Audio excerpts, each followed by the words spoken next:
দুর্নীতির মামলায় এবার বড় পদক্ষেপ, অবশেষে গ্রেপ্তার রাজ্যের প্রাক্তন দমকল মন্ত্রী সুজিত বসু। পুরো নিয়োগ দুর্নীতির মামলায় ইডির এই অ্যাকশন ঘিরে এখন তীব্র চাঞ্চল্য ছড়িয়েছে রাজ্য রাজনীতিতে। কি অভিযোগ উঠছে তার বিরুদ্ধে, কেনই বা গ্রেপ্তার করা হলো তাকে?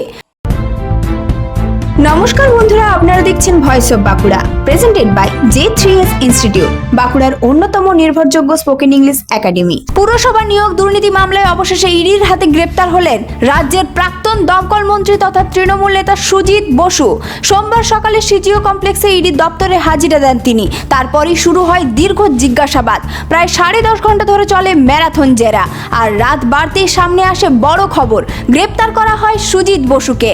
ইডি সূত্রের দাবি, দক্ষিণ দমদম পুরসভার ভাইস চেয়ারম্যান থাকাকালীন চাকরি পাইয়ে দেওয়ার নামে কোটি টাকার দুর্নীতির অভিযোগ রয়েছে তার বিরুদ্ধে। অভিযোগ, বেআইনিভাবে চাকরি দেওয়ার বিনিময়ে মোটা অঙ্কের টাকার লেনদেন হয়েছে। সিবিআই এর চার্জশিটেও দক্ষিণ দমদম পুরসভার ব্যাপক অনিয়মের উল্লেখ রয়েছে বলেও জানা যাচ্ছে। তদন্তকারীদের সংস্থার দাবি, ভোটের আগেও একাধিকবার তলব করা হলেও হাজিরা এড়িয়ে গিয়েছিলেন সুজিত বসু।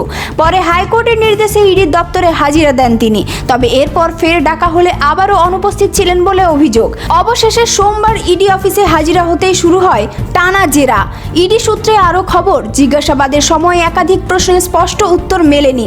তদন্তে অসহযোগিতার অভিযোগও উঠছে তার বিরুদ্ধে।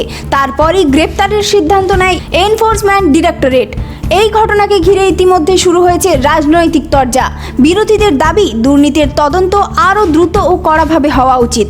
অন্যদিকে তৃণমূলের তরফে এখনো পর্যন্ত বড় কোনো আনুষ্ঠানিক প্রতিক্রিয়া সামনে আসেনি। এখন সবার নজর আদালতের দিকে। ইডি আগামীতে কি পদক্ষেপ নেয়, আর এই মামলায় সামনে আসা আর কি নতুন তথ্য, সেদিকেই তাকিয়ে রয়েছে এখন গোটা রাজ্য। এই ধরনের গুরুত্বপূর্ণ খবর সবার আগে পেতে আমাদের চ্যানেলটি সাবস্ক্রাইব করুন, আর ভিডিওটি শেয়ার করতে ভুলবেন না। আপনার মতামত কমেন্টে জানান, আর লাইক শেয়ার করে ভয়েস অফ বাঁকুড়ার পাশে থাকুন।